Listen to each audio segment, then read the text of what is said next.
the 6 deaths that broke Lee Van Cleef's heart. He played men who couldn't be broken, silent gunslingers, ruthless villains, hardened survivors of a brutal frontier. For decades, Lee Van Cleef's steely gaze and angular face made him the most intimidating presence on screen, the man audiences loved to fear. But behind those hawk-like eyes was someone far more vulnerable than anyone knew. In rare moments late in his life, Van Cleef finally opened up about the losses that shattered him. 6 deaths, 6 legends, 6 pieces of his world that disappeared and left him forever changed. And when you hear the names, you'll understand why each one cuts so deep. Because Lee Van Cleef wasn't just mourning fellow actors. He was watching the code he lived by vanish from Hollywood, one funeral at a time. Lee Van Cleef was born Clarence Leroy Van Cleef Jr. on January 9th, 1925 in Somerville, New Jersey. He came from modest beginnings that gave little hint to the iconic screen presence he would one day command. His early life was shaped by discipline and resilience. He served in the United States Navy during World War II, an experience that instilled in him a stoic toughness and emotional restraint that later translated powerfully to the screen. After the war, Van Cleef gravitated toward acting almost by chance. His unusual features: angular face, high cheekbones, hawk-like eyes, and lean frame didn't fit the traditional Hollywood leading man mold of the 50s. Instead of limiting him, those features became his greatest asset. Hollywood quickly recognized that Van Cleef could embody menace, mystery, and moral ambiguity better than almost anyone else. His early film career saw him cast primarily as villains and hard-edged supporting characters, often dying memorably on screen, but leaving a strong impression long after his scenes ended. One of his earliest and most notable roles came in 1952, where he played one of the ruthless outlaws threatening a small-town marshal. Though his screen time was brief, Van Cleef's presence was electric. Silent, watchful, intimidating. This performance set the tone for much of his early career as he appeared in dozens of westerns and crime films throughout the 50s. In these films, he often played men on the darker edges of society: gunmen, enforcers, criminals, characters who spoke volumes with a glance or a slow, deliberate movement. Despite steady work, Van Cleef's career suffered a major setback in the late 50s after a serious car accident left him with a permanently damaged knee. The injury limited his mobility and made Hollywood producers hesitant to cast him, particularly in physically demanding roles. For a time, it seemed as though his career might quietly fade away. Yet this period of hardship only underscored Van Cleef's resilience. He continued working when he could, appearing in television and lower-profile projects, patiently waiting for the opportunity that would redefine his legacy. That opportunity came in the mid-60s, not in Hollywood, but in Italy. Director Sergio Leone recognized something extraordinary in Van Cleef and cast him as Colonel Douglas Mortimer, a coldly elegant bounty hunter whose intelligence and emotional depth matched his lethal skill. This role transformed Van Cleef from a familiar face into an international star. As Mortimer, he was no longer merely a villain or side character. He was a commanding presence, bringing sophistication, quiet sorrow, and moral complexity to the genre. Van Cleef followed this triumph with another iconic performance, portraying the merciless Angel Eyes. His interpretation of pure, methodical evil remains one of the most chilling villain performances in film history. Angel Eyes wasn't loud or flamboyant. Instead, Van Cleef played him as calm, calculating, and utterly remorseless, making his cruelty all the more disturbing. His steady gaze and measured delivery turned simple lines into threats. In the years that followed, Lee Van Cleef became a cornerstone of European westerns, often headlining films that allowed him to explore more nuanced characters. Men driven by revenge, honor, or a harsh personal code rather than simple villainy. As he aged, his authority on screen only grew. He projected wisdom, danger, and experience, embodying the mythic quality of the Western anti-hero. As the decades rolled on and Hollywood itself began to change, Lee Van Cleef continued to reinvent himself, refusing to fade quietly into the background. In 1980, he appeared in a gritty, stylish crime thriller that showcases enduring ability to project menace, authority, and moral ambiguity with the slightest glance. That same year, he introduced himself to a new generation of action fans by starring opposite a martial arts icon, proving that even in an era dominated by younger action stars, his steely presence and icy charisma remained unmatched. His career momentum continued into the early 80s with a memorable supporting role in a now legendary cult classic. Though not the central figure, Van Cleef's appearance added weight and credibility to the film's world, reminding audiences that he could elevate any project with his distinctive screen persona. Yet as the years passed, Van Cleef gradually slipped from the Hollywood spotlight, not because his talent had diminished, but because the industry itself was moving in new directions. In 1984, he made a notable return to television, taking on the role of a wise and formidable mentor. The casting was inspired. Van Cleef's weathered face and commanding presence perfectly suited the role of someone steeped in discipline and mystery. Unfortunately, despite its potential, the series was canceled after just 13 episodes. Undeterred, Van Cleef continued working steadily, lending his gravitas to a variety of international and action-oriented productions. Even in his later years, he never abandoned his craft. He simply chose his roles carefully, leaving behind a trail of unforgettable characters. By the end of his remarkable career, Lee Van Cleef had amassed an extraordinary body of work.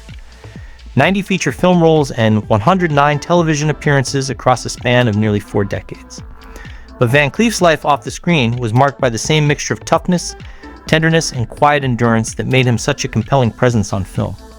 Long before his angular face and steely gaze became synonymous with cinematic menace, he was a devoted family man trying to build a life during uncertain times. In 1943, he married his first wife, and together they raised 3 children. Those years were filled with the ordinary struggles of marriage, parenthood, and making ends meet, far removed from the stark landscapes and gunfights that would later define his career. After 15 years together, the marriage came to an end in 1958, marking a deeply personal turning point in his life. 2 years later, Van Cleef found love again. Their relationship unfolded during a period when his career was evolving, bringing both opportunities and pressures. While the marriage lasted more than a decade, it ultimately ended in divorce in 1974, underscoring how difficult it could be to balance the demands of Hollywood with personal stability. Despite the disappointments, Van Cleef continued to press forward, shaped but not broken by the emotional costs of his journey. In 1976, he married Barbara Havalone, the woman who would remain by his side for the rest of his life. Their union brought him a sense of steadiness and companionship in his later years, offering comfort as he reflected on a career that had finally brought him widespread recognition and respect. Barbara was with him until his death in 1989, standing as a quiet testament to the enduring bond they shared. If this story about Lee Van Cleef touches your heart, please share it with someone who needs to hear it. Lee Van Cleef spent much of his career playing men who appeared emotionally impenetrable, silent gunslingers, ruthless villains, hardened survivors. Yet behind the sharp cheekbones and steely gaze was a deeply observant, sensitive man who paid close attention to the people around him.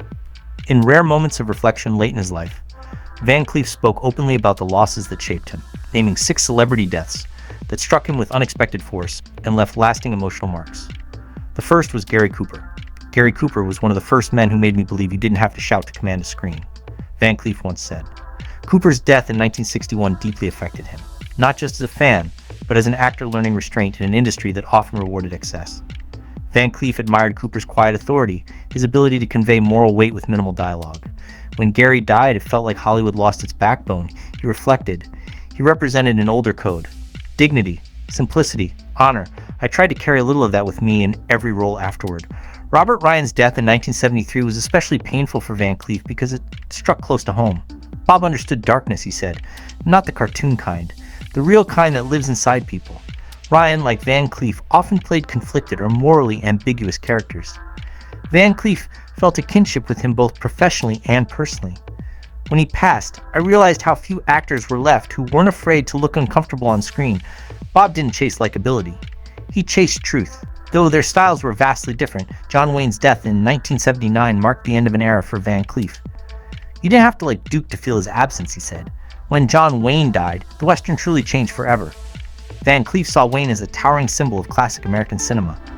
He was bigger than the roles. After he was gone, the West felt emptier, less mythic, more reflective. It made me aware that we were all fading into history. Richard Boone's passing in 1981 hit Van Cleef on a more personal level. Richard had fire, he recalled. He was intense, opinionated, and absolutely fearless. Boone's intelligence and seriousness about the craft deeply impressed him. He respected the audience. He believed acting mattered. Losing him felt like losing one of the last men who truly challenged the system instead of bending to it. Henry Fonda's death in 1982 stirred a profound sense of finality in Van Cleef. Henry represented decency, he said quietly. Even when he played villains, there was a conscience there. Van Cleef admired Fonda's longevity and moral clarity. When he died, I felt the curtain closing on the golden age. These weren't just actors, they were anchors. They held the industry steady. Perhaps the most emotionally complex loss was that of director Sergio Leone in 1989. Sergio didn't just give me roles, he gave me rebirth, Van Cleef said. Leone's casting of him resurrected a career that had stalled. When Sergio died, I felt like I lost the man who truly saw me. Leone's operatic vision and belief in Van Cleef changed his life. Without him, the world would never have known the version of me that mattered most. In reflecting on these losses, Lee Van Cleef revealed a side of himself rarely seen. A man shaped not only by success, but by absence. Each death took a piece of the world I knew, he admitted. And each one reminded me that we're only passing through, leaving behind shadows on a screen. Despite years of failing health that would have sidelined most men, Lee Van Cleef refused to surrender to time or illness. From the 70s onward, he battled heart disease, a silent adversary that shadowed him through the later decades of his life. By the 80s, the installation of a pacemaker was a stark reminder of how fragile his body had become. But it never diminished his iron resolve. Even as his health deteriorated, Van Cleef continued to work steadily, driven by the same discipline and grit that had defined both his screen persona and his real-life character. To the very end, he remained a working actor, proving that his commitment to cinema was stronger than pain, fear, or physical limitation. On December 16, 1989, that relentless determination finally met its limit. Van Cleef collapsed in his home after suffering a fatal heart attack. Though heart failure was the immediate cause, throat cancer was also listed as a contributing factor, underscoring the extent of the physical battles he had quietly endured. His passing marked the end of a career that spanned decades and left an indelible mark on film history.